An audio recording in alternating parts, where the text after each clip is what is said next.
Let's take a look at Meghan Markle's claims. Meghan Markle, the Duchess of Sussex, has repeatedly claimed that she was silenced during her time as a working royal. This narrative has sparked much debate. I really struggle with the statement.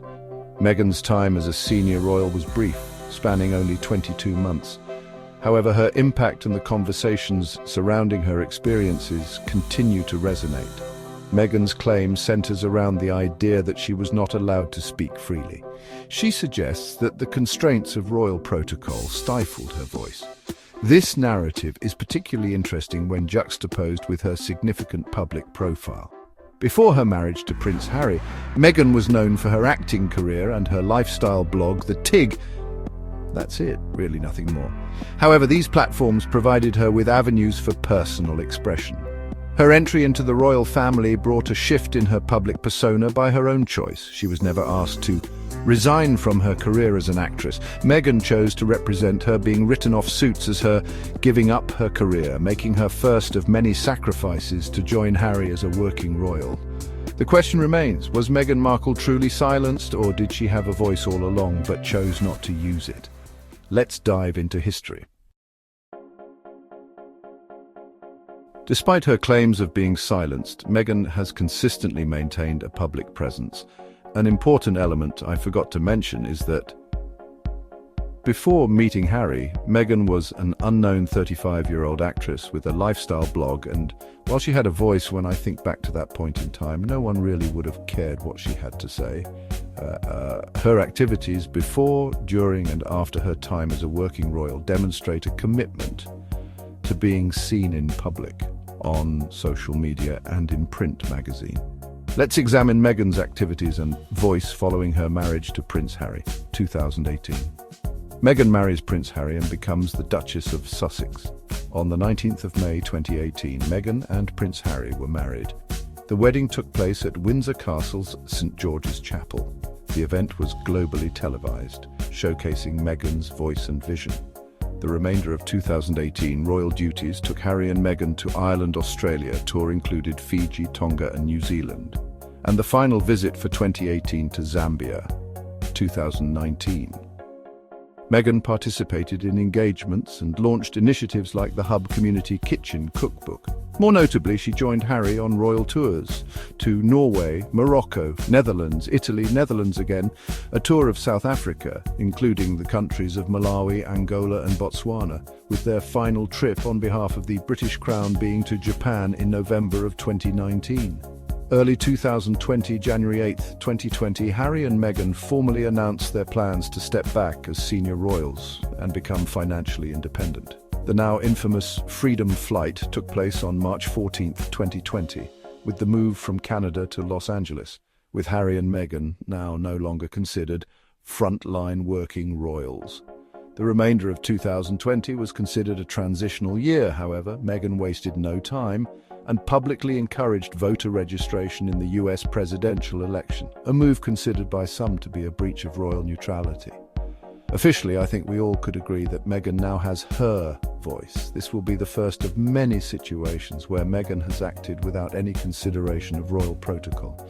At this point, Meghan had been part of the royal family for only 22 months, and during that period, she had participated in approximately 77 events.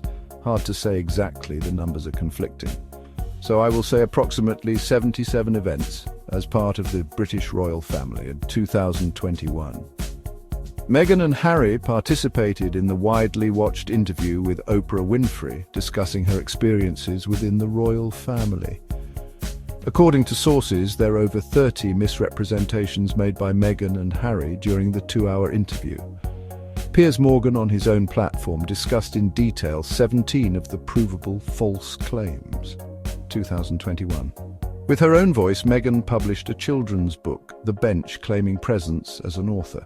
Additionally, The Cut and Variety magazine both published interviews with Meghan, all using her own voice. 2022 to 2025. The Duchess continues to engage in public appearances, including attending events like the NAACP Image Awards, Ripple of Hope Awards, Miss Foundation Awards, Variety Power of Women Gala, Invictus Games and the Children's Hospital Los Angeles Gala.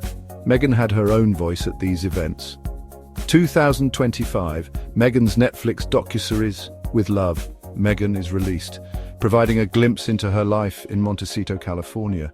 This timeline demonstrates that Meghan has consistently remained in the public eye. Her activities suggest an ongoing commitment to using her voice, almost immediately after stepping away from royal duties. But let's be real about the situation. What does Meghan use her voice for these days? Meghan Markle's entry into the royal family came with a unique set of minimal expectations. Royal protocol, steeped in tradition, dictates many aspects of public life for members of the monarchy. This can include everything from dress code to permissible topics of conversation. Meghan, with her background as an American actress, was already accustomed to a certain level of freedom of expression. Navigating the transition to royal life, with its inherent limitations, presented a unique challenge. A challenge Meghan met with arrogance and resentment. Meghan was offered several options for assistance into the unique royal life, but declined them all to rely solely on Harry. In hindsight, this was a poor decision for Meghan to have made. Chances are good that she would have been provided lyrics to God Save the Queen or hymns for the various services, as she complained in the Oprah interview. While royal protocol does place certain restrictions on members of the family, it does not equate to complete silence. Meghan resented the order of things, that she and Harry had to walk behind Catherine and William, that walked behind now King Charles and Camilla, that walked behind Queen Elizabeth until her death. Meghan could not stand being low in the pecking order and knowing that would never change.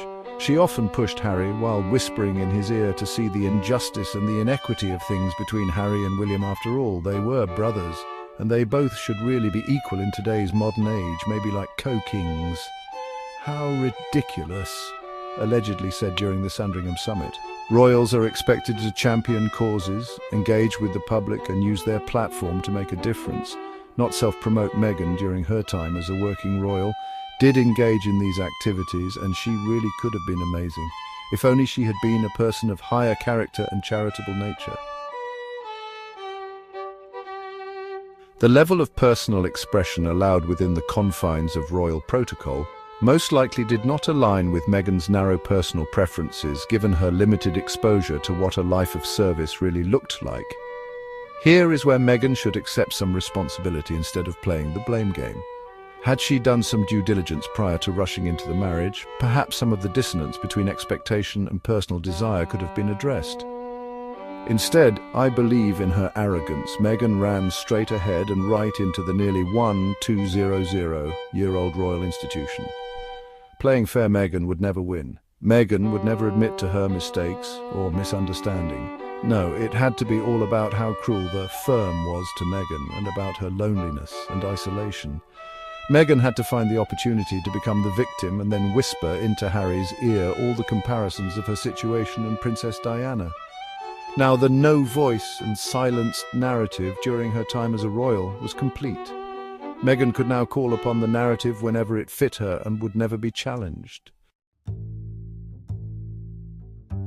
Meghan and Harry have been out of England and not considered working royals since March 2020. My opinion is that every time Meghan mentions the time when she had no voice, she's calling back to days when part of the world believed the victim narrative and truly felt sorry for her. Unfortunately for Meghan and Harry, they don't know when to stop. It's time for Meghan and Harry to realize that they need to find a new normal. It's been 5 years since they left England. Let it go. Their lives should be full now of 5 years of exciting and fulfilling events.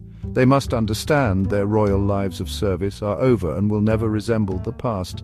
They need to create a satisfying and happy future, or they will continue to live in a beautiful home feeling miserable all the while. Stop putting on a show for the world and just be real people. Stop calling back to the time when you were silenced. Because from where the rest have sit, it looks like maybe you have been lazy for the last 5 years, living off the victim narrative or spinning up the compare game to the whales when you aren't receiving enough attention. Meghan doesn't have to change everything overnight. Start easy with a simple task and stop referencing the time when you were silenced or had no voice. It's just too long ago now. Just stop. Okay, I'm curious to see if you agree or disagree with me. Please let me know in the comments or just like the video. Thank you all so much for watching. See you next time.